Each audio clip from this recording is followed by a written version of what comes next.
सिंधुदुर्ग सारखा जो कोस्टल जिल्हा आहे त्याचं पोटेन्शियल मात्र मोठं आहे. मोठी कोस्टलाईन आहे, मोठं फॉरेस्ट आहे, हॉर्टिकल्चरला मोठा स्कोप आहे, प्रोसेसिंग इंडस्ट्रीला मोठा स्कोप आहे, कॉयर इंडस्ट्रीला मोठा स्कोप आहे, मरीन प्रोसेसिंग ज्याला आपण फिश प्रॉडक्ट मोठ्या प्रमाणात सिंधुदुर्गाचं येतं, परंतु प्रोसेसिंग इंडस्ट्री सिंधुदुर्गात नाही आहे. टुरिझम इंडस्ट्रीला मोठा स्कोप आहे. आणि आपण जे मासेमारीच्या संदर्भात बोललात, तर मासेमारीचे किती प्रोसेसिंग युनिट सिंधुदुर्ग जिल्ह्यामध्ये आहेत? मला वाटतं नाही. मासेमारीचे ज्याला व्हॅल्यू ॲडिशन म्हणतो, आम्ही ज्यावेळेस मासेमारी संस्थांना, काही कोऑपरेटिव्ह संस्थांना आणि इंडिव्हिज्युअल मासेमारी कुटुंबांना भेटलो, तर उद्या रापण लावली जाते सिंधुदुर्ग जिल्ह्यामध्ये, आणि एका रापणचा कॅच असतो 2 टन 3 टन 4 टन बांगडा. आणि तिथं मँगलोरला, हुबळीला जाणारे टेम्पो ट्रक्स उभे असतात, 30 32 35 रुपये किलोनी तो बांगडा भरला जातो, जो बाजारात आपण 150 200 रुपये किलोनी घेतो. याच्यामध्ये काहीच व्हॅल्यू ॲडिशन न करता फक्त मध्यस्थाची भूमिका पार पाडणारे लोक कमवतात. परंतु हे जर कोल्ड स्टोरेज असतं, तर हे जर प्रोसेसिंग सिंधुदुर्गामध्ये असू शकलं असतं, तर याची इकॉनॉमी काहीतरी आपल्याला वेगळी झालेली दिसली असते. दुसरा महत्त्वाचा भाग जे आपल्याला कोस्टलाईनच्या संदर्भात म्हणता येईल, इंटर डिस्ट्रिक्ट वॉटर ट्रान्सपोर्टेशन ही महाराष्ट्राच्या कोकणाची अत्यंत मोठी आवश्यकता आहे, आणि ज्याला सिंधुदुर्गही अपवाद असू शकत नाही. त्याच्यानंतर महत्त्वाची बाब, गोव्यामध्ये पब्लिक आणि प्रायव्हेट दोन्ही सेक्टरमधले शिप बिल्डिंग इंडस्ट्री आहे. उदाहरणार्थ चौगुले शिप बिल्डिंग आहे, साळगावकर शिप बिल्डिंग आहे, आणि गोवा शिपयार्ड जर म्हटलं वास्कोचं, तर गव्हर्नमेंटचं पब्लिक सेक्टरचं शिपयार्ड सुद्धा आहे. तर असे शिपयार्ड मला वाटतं फक्त सिंधुदुर्ग नाही तर इतर जिल्ह्यांसाठी सुद्धा महत्त्वाचे ठरतील. कारण आम्ही रायगडचा सुद्धा प्लॅन आम्ही केलेला दोघांनी असल्यामुळे आमच्या ह्या गोष्टी आमच्या डोक्यात किंवा डोळ्यासमोर सारख्या सारख्या येत राहतात. त्याच्यानंतर महत्त्वाची गोष्ट, एवढ्या मोठ्या प्रमाणात आंब्याचं उत्पादन मिळतं, काजूचं उत्पादन मिळतं, तर आंबा प्रोसेसिंग किंवा आंबा रायपनिंग सेंटर्स, म्हणजे पिकवण्याची व्यवस्था किंवा एक्सपोर्टची व्यवस्था, तुम्हाला आश्चर्य वाटेल, स्थानिक पातळीवर सिंधुदुर्ग जिल्ह्यामध्ये आपण आंबा, हापूस आंबा 200 300 350 रुपये डझननी घेतो. गेल्या वर्षी आम्ही अभ्यासासाठी फिरत असताना 200 रुपये डझननी उत्तम दर्जाचा हापूस खरेदी केलेला आहे एप्रिलमध्ये. कारण मार्केटिंग चॅनल डेव्हलप झालेले नाही. आणि इंडस्ट्रीचा जर विचार केला, जी MSMEला स्कोप मोठ्या प्रमाणात सिंधुदुर्गमध्ये आहे, मायक्रो स्मॉल अँड मिडियम एंटरप्राइजेसला. परंतु जर 4 महिन्यातला हेवी रेनफॉलचा, पावसाळ्यातला विचार केला, तर इलेक्ट्रिसिटी हे मोठं चॅलेंज आहे. कारण इलेक्ट्रिसिटीचं अंडरग्राऊंड इलेक्ट्रिफिकेशन सिंधुदुर्गचं किंवा सगळ्याच कोकणातल्या जिल्ह्यांचं होणं आवश्यक आहे. कारण त्या काळामध्ये ह्या इंडस्ट्रीच्या लोकांशी बोलताना त्यांनी सांगितलं की आम्हाला इलेक्ट्रिसिटी कंटिन्युअस सप्लायचा पावसाळ्यामध्ये प्रचंड मोठा प्रॉब्लेम आहे. महाराष्ट्रातला हा जिल्हा असा आहे की ज्याचं पॉप्युलेशन ट्रेंड डिक्लाइनिंग आहे, म्हणजे कमी कमी कमी होताना दिसतो. याचा अर्थ काय आहे? याचा अर्थ एकच आहे की रोजगाराच्या संधी नाहीत, आणि म्हणून लोक तिथून मायग्रेट होतात, बाहेर जातात रोजगाराच्यासाठी, म्हणून पॉप्युलेशन डिक्लाइनिंग ट्रेंड आहे, एवढं मोठं पोटेन्शियल असताना. आणि या जिल्ह्यामध्ये फक्त टुरिझम आहे असं नाही, औद्योगिक पोटेन्शियलही उत्तम आहे. उदाहरणार्थ कॉयर इंडस्ट्री, बांबू इंडस्ट्री, हॉर्टिकल्चर प्रोसेसिंग, काजू आहे, नारळाचं मोठं प्रमाणात, आणि आणि आणि इतर अनेक प्रकारची उत्पादनं या जिल्ह्यामध्ये आहेत. तर त्याचं प्रोसेसिंग आणि त्याची उत्पादकता वाढणं आवश्यक आहे. सिंधुदुर्ग जिल्ह्यामध्ये साधारणपणे 30-32 कोटी नारळाची फळं एका वर्षाला उत्पादन आहे. परंतु नारळाच्या झाडाचं प्रति झाड सरासरी उत्पादकता 65 ते 70 फळं आहे फक्त. आणि ती कितीपर्यंत जाऊ शकते? 200-300 पर्यंत जाऊ शकते. एवढा मोठा स्कोप तिथं आहे. म्हणजे कृषी क्षेत्राची उत्पादकता वाढणं ही सुद्धा आवश्यक गोष्ट आहे, आणि ही मोठी जबाबदारी आहे. सर, तुम्ही आता आपण पर्यटन क्षेत्राला तर खूप भर दिलात, त्याच्या व्यतिरिक्त तुम्ही मत्स्याबाबत सांगितलं, मायनिंग बाबत पण सांगितलं. त्याच्या व्यतिरिक्त कोणतं तुम्हाला विशेष गोष्ट वाटते की ज्याच्यामध्ये अजून सरकारने भर द्यायला पाहिजे या दोन क्षेत्रांव्यतिरिक्त? सर्वात महत्त्वाची गोष्ट म्हणजे इन्फ्रास्ट्रक्चर डेव्हलपमेंट. कारण इन्फ्रास्ट्रक्चर डेव्हलपमेंट ही किती खाजगीकरण अर्थव्यवस्थेचं किंवा देशाचं झालं तरी इन्फ्रास्ट्रक्चर ही जबाबदारी सरकारचीच येते. काही ठिकाणी इन्फ्रास्ट्रक्चर आपण प्रायव्हेटली करू शकतो, नाही असं नाही. त्याच्यानंतर वॉटर ट्रान्सपोर्टेशन हा एक दुसरा भाग महत्त्वाचा. आणि वॉटर ट्रान्सपोर्टेशन हा फक्त सिंधुदुर्ग जिल्ह्याचं किंवा कोकणातल्या जिल्ह्यांचं उत्पन्न वाढीसाठीच मदत करणार नाही, तर तुमचं मोठ्या प्रमाणात तेलाची बचत होऊ शकते. त्याच्यानंतर शिप बिल्डिंग इंडस्ट्री सुद्धा कोकणामध्ये उभी राहू शकते. एन्व्हायरमेंटचा विचार करून शिप बिल्डिंग इंडस्ट्री सुद्धा उभी राहू शकते. ती महत्त्वाची गोष्ट म्हणजे आपण म्हटलात की पर्यटन सोडून दुसरं कुठलं क्षेत्र आहे. तर आम्ही जेव्हा अनेक स्टेक होल्डरशी बैठक केली तेव्हा आम्हाला काय लक्षात आलं, तर कोकणामध्ये सिंधुदुर्गमध्ये विशेषतः छोट्या लघु उद्योगांना फार मोठ्या संधी आहेत. उदाहरणार्थ कोकोपीट जे आपल्याला नर्सरीला लागतं, बऱ्याच ठिकाणी ह्या नारळापासून बनतं, तर त्याचा फार मोठा स्कोप आहे तिथं. पुन्हा बांबू कल्टिवेशन फार मोठ्या प्रमाणावर होत आहे. तर आता अलीकडे आम्हाला तिथं जाणवलं की आपण RCC मध्ये सळई वापरतो. तर आता कोकणामध्ये हा प्रयोग चालू झालाय की सळईच्या ठिकाणी बांबू स्टिक वापरायचे आणि त्याला लाईफ जास्त आहे सळईपेक्षा, कारण त्याला गंज चढत नाही, त्याला गंज लागत नाही, ते खराब होत नाही. तर या प्रोसेसिंग इंडस्ट्रीला फार मोठा स्कोप. दुसरी महत्त्वाची बाब, जसं म्हणतोय की आपण बाहेर, आपण आता आमच्या कोल्हापुरात सुद्धा कोकणातलं आमसूल, कोकणातलं कोकम, कोकणातलं काजू, तर ह्या उद्योगांना प्रोसेसिंग वाढणं आवश्यक आहे. आणि विशेष महत्त्वाची गोष्ट, याच्यामध्ये अनेक बाय प्रोडक्ट्स तयार होतात, तर त्यालाही फार मोठा स्कोप आहे. त्यांची प्रमुख अडचण काय आहे, तर अखंडित वीज पुरवठा पाहिजे. आणि कोकणामध्ये जंगल फार मोठ्या प्रमाणावर आहेत, झाडं फार मोठ्या प्रमाणावर आहेत, बऱ्याच वेळा चक्रीवादळासारखी परिस्थिती निर्माण होते आणि या परिस्थितीमध्ये त्यांना वीज पुरवठ्याचा फार मोठा सामना करावा लागतो, म्हणजे नियमित वीज पुरवठा होत नाही. तर त्यांचे असं म्हणणं आहे की आम्हाला नियमित वीज पुरवठा द्या. हे बघा, खाजगी उद्योजक आपणाला काही मागत नाही, वीज मागतात, पाणी मागतात, रस्ता मागतात, बाकी सगळी गुंतवणूक ते करतात. तर कोकणामध्ये अशी गुंतवणूक करण्यासाठी बरेच लोक तयार आहेत आणि यामध्ये फार कौशल्यपूर्ण कामगार लागत नाही. तिथला स्थानिक कामगार तिथले स्थानिक लोक तिथं कामगार म्हणून उपलब्ध होऊ शकतात आणि त्यांना रोजगाराची संधी मिळू शकते. विशेष महत्त्वाची गोष्ट, आम्ही चर्चा करताना असं समजलं की कोकोपीट आपल्याकडे तमिळनाडूमधून येतं, केरळमधून येतं, कारण तिथं याची प्रोसेसिंग उद्योग चांगले आहेत आणि या प्रोसेसिंग उद्योगांना त्या सरकारने प्रोत्साहन पण दिलेलं आहे, काही अनुदान म्हणा, भांडवली गुंतवणुकीला काही मदत.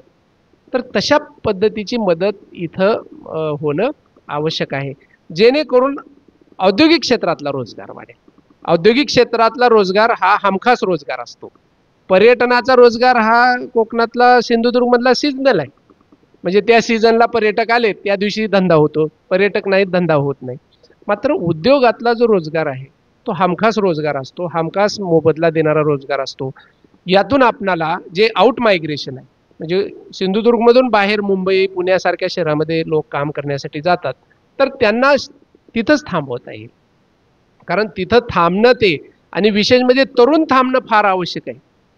आता अशी परिस्थिती आहे की तरुण मायग्रेट करतात आणि थोडे वृद्ध लोक किंवा तिथं राहतात, त्यामुळे त्यांची कार्यक्षमता तेवढ्या प्रमाणात नसते. त्यामुळे त्यांना स्थानिक रोजगार मिळाला आणि मोबदलायुक्त रोजगार मिळाला, चांगला मोबदला मिळाला, तर आम्हाला असं वाटतं की कोकणामध्ये छोटे छोटे उद्योगांना सुद्धा अनेक प्रकारच्या संधी आहेत. कारण हा सगळा कोकणातला हॉर्टिकल्चर म्हणा आणि हा सगळा प्रोसेसिंग, हा सगळा फिनिश तयार झालेल्या वस्तू उपभोगासाठी मोठ्या शहरात जाऊ शकतात.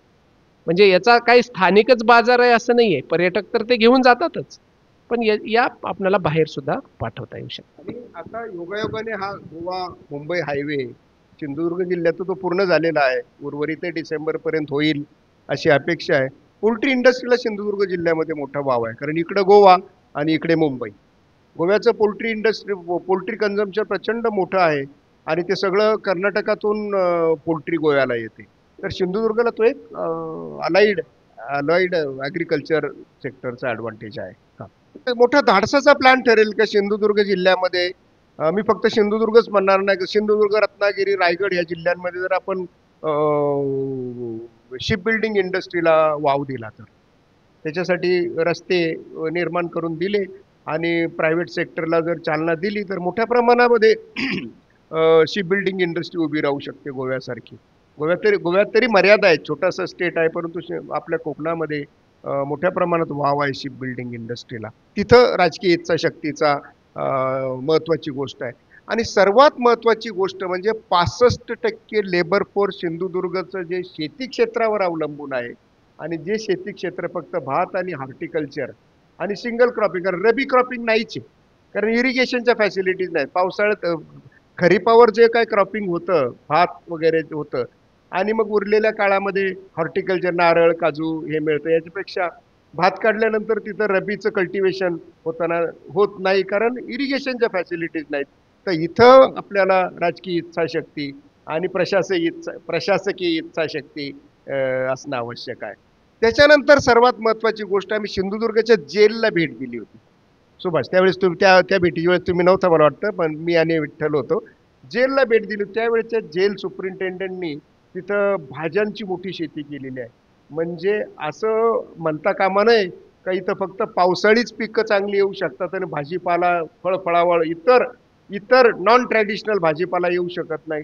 तर असंही नाही, ते मोठ्या प्रमाणात येऊ शकतं. याचं प्रोत्साहन आवश्यक आहे.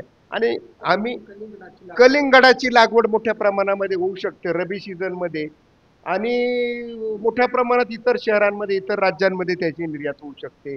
इथे ॲग्रिकल्चर डिपार्टमेंट, राजकीय इच्छाशक्ती आणि प्रशासकीय इच्छाशक्ती या गोष्टीची आवश्यकता आहे. आणि सर्वात महत्त्वाचं म्हणजे मोठ्या प्रमाणामध्ये मासे उतरवण्याची सुविधा, मासे साठवणुकीची सुविधा आणि माशांच्या प्रोसेसिंगची सुविधा. त्याच्यातून जर तुम्ही राजकीय इच्छाशक्तीतून काही प्लॅन किंवा नियोजन राज्याच्या वार्षिक अंदाजपत्रकामध्ये आलं, त्याला बूस्ट मिळाली, तर प्रायव्हेट सेक्टरमधून छोटे उद्योजक, मायक्रो स्मॉल अँड मीडियम सेक्टरचे उद्योजक त्याचा स्वतःला बेनिफिट होतो असं समजून ते जिल्ह्याच्या विकासाला कॉन्ट्रीब्यूट करतील. इथं राजकीय इच्छाशक्ती महत्त्वाची आहे, कारण बजेटमध्ये स्टेटच्या टाकून घेणं काय तुम्ही आणि मी, आपण सामान्य लोक टाकून घेऊ शकत नाही. हे राजकीय इच्छाशक्तीचंच काम आहे. आणि पर्यावरणाशी हात मिळवूनच विकास चांगल्या पद्धतीने होऊ शकतो. उदाहरणार्थ आपण म्हणतो टुरिझम काय, वॉटर स्पोर्ट्स काय. वॉटर स्पोर्ट्स आपल्याला निसर्गाची देणगी आहे पाणी, त्याच्यावर आपण बऱ्याच जणांचा प्रपंच चालतो.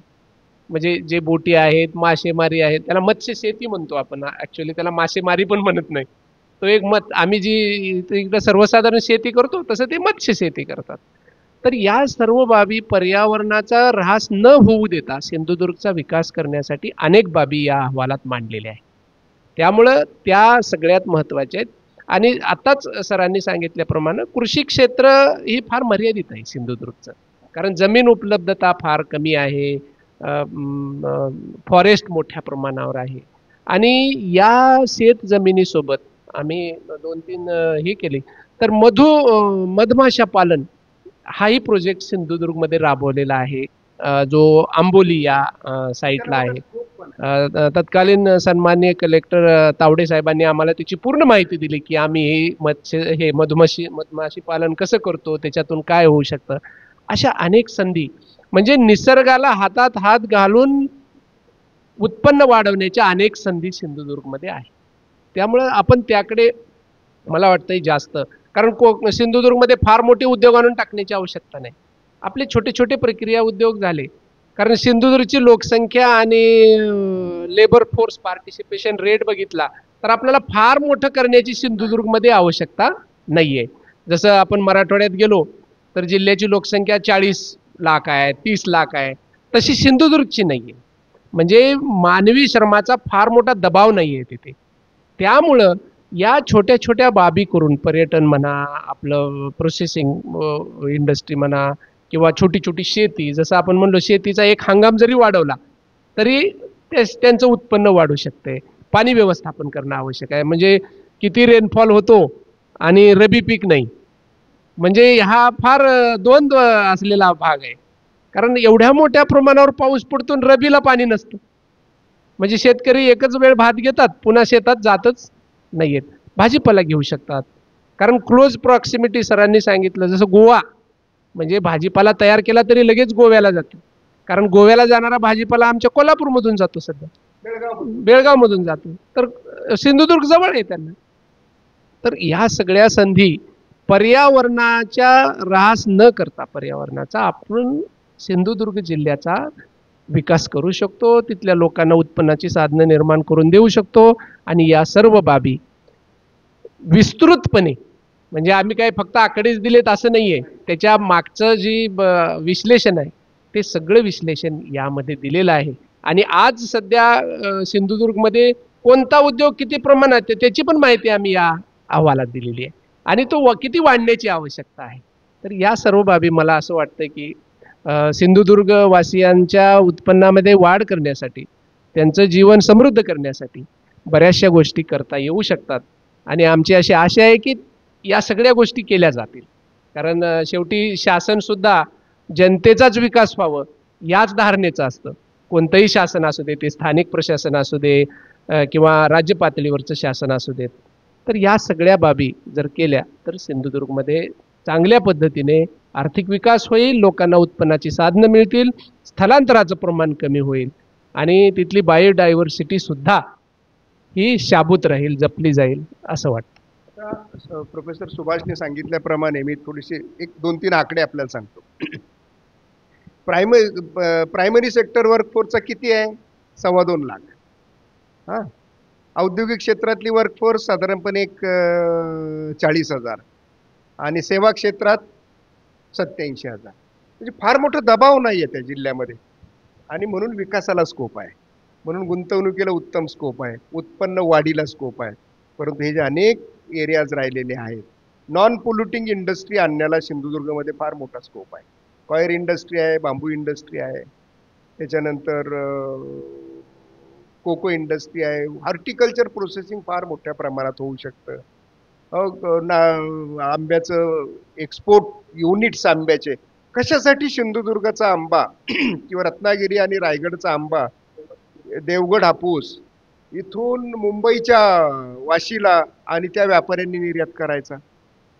फार्मर प्रोड्युसर कंपनीज सिंधुदुर्गमध्ये निर्माण होऊ शकतात. इथं फक्त राजकीय इच्छाशक्ती लागेल, कारण इथं लिडरशिपचा भाग आहे. तुम्ही कोऑपरेटिव्हमध्ये करा किंवा त्यांचे सेल्फ हेल्प ग्रुप शेतकऱ्यांचे तयार करा, फार्मर प्रोड्युसर ऑर्गनायझेशन त्यांचे तयार करून, आणि त्यांचं एक युनिट तयार करून तिथं कोल्ड स्टोरेज, तिथं रायपनिंग सेंटर, तिथून ट्रान्सपोर्टेशन, ह्या गोष्टी करू शकता तुम्ही. आणि छोटंसं एखादं या 2-3 जिल्ह्याचं मिळून एखादं बंदर होऊ शकत नाही, पोर्ट होऊ शकत नाही का? तिकडे JNPT किंवा वाढवणला पेक्षा इथं छोटंसं ॲग्रिकल्चर डिवोटेड पोर्ट, म्हणजे आंबा निर्यात वगैरे अशा छोटंसं पोर्ट या कुठेतरी मिडल्या 3 जिल्ह्यांचं सेंटर काढून होऊ शकतं, कारण जागेला तोटा नाही, सगळी जागा सरकारी आहे. इथं राजकीय इच्छाशक्ती, फार्मर प्रोड्युसर ऑर्गनायझेशन, मी म्हणतो 5-7 विलेज मिळून एक केलं आणि तिथं आंबा रायपनिंग सेंटर, त्याचं कोल्ड स्टोरेज आणि तिथून पॅकेजिंग, हँडलिंग, पॅकेजिंग. कारण आपल्या वर्ल्ड ट्रेड ऑर्गनायझेशन अंतर्गत trips and TRIMS, trade related ज्या प्रॅक्टिसेस आहेत, sanitary and phyto sanitary measures, म्हणजे त्याच्यामध्ये काही कचरा जाऊ नये, त्याचं हँडलिंग प्रॉपर झालेलं असावं, ग्लोव्ज घातलेले, हातमोजे घालून, पेस्टिसाईड कंटेंट, म्हणजे हे सगळं एज्युकेशन, शिक्षण त्या फार्मर प्रोड्युसर ऑर्गनायझेशनतर्फे त्या शेतकऱ्यांना देणं, त्याचं हँडलिंग, पॅकेजिंग, प्रोसेसिंग, कोल्ड स्टोरेजिंग आणि एक्सपोर्ट असं होऊ शकत नाही का?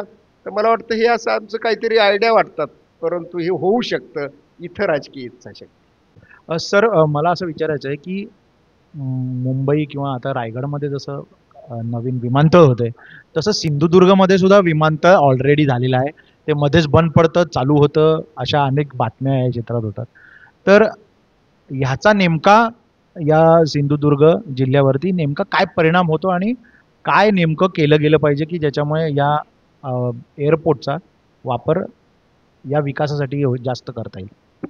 मी आपल्याला मगाशी म्हटलो ऑफ कॅमेरा बोलताना की सिंधुदुर्गच्या DPDCला येणारे त्यांचे सिंधुदुर्गचे मंत्री, आमदार, खासदार सुद्धा मोपा विमानतळावर उतरतात आणि तिथून रोडने इकडे येतात.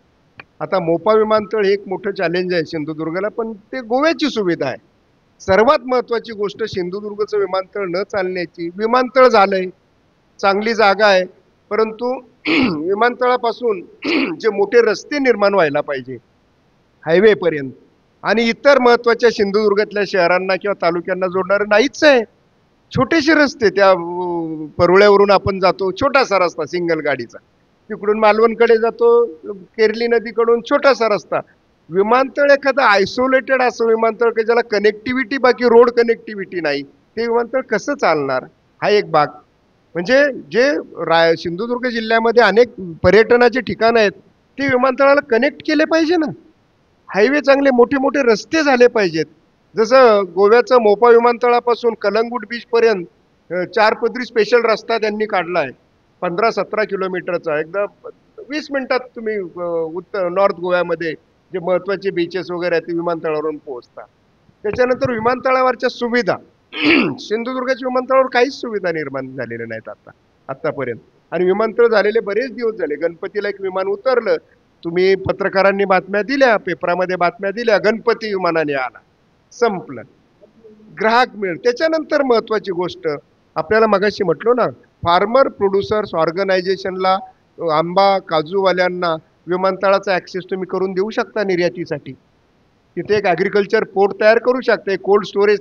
कारण कोणतंही विमानतळ म्हटलं तर भली मोठी जागा असते, प्रशस्त जागा असते. एक कोल्ड स्टोरेज तुम्ही करू शकता, हँडलिंग करू शकता.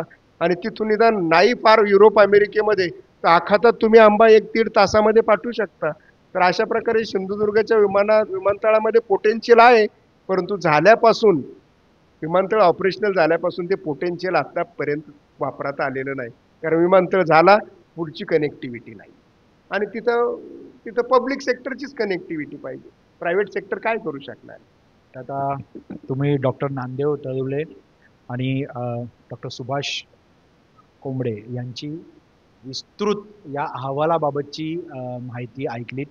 अत्यंत तळमळीने त्यांनी या सिंधुदुर्ग जिल्ह्याविषयी आपली मतं मांडलेली आहेत. इथे असलेल्या विकासाच्या क्षमता आणि इथल्या सिंधुदुर्ग जिल्ह्यातल्या लोकांना अत्यंत सोप्या पद्धतीने आणि छोट्या छोट्या गोष्टी करून कसा रोजगार निर्मिती आणि GDP मध्ये सुद्धा त्यांच्या भर पडू शकते याचं संपूर्ण अतिशय पॉझिटिव्ह चित्र दोघा प्राध्यापकांनी आपल्या समोर मांडलेलं आहे.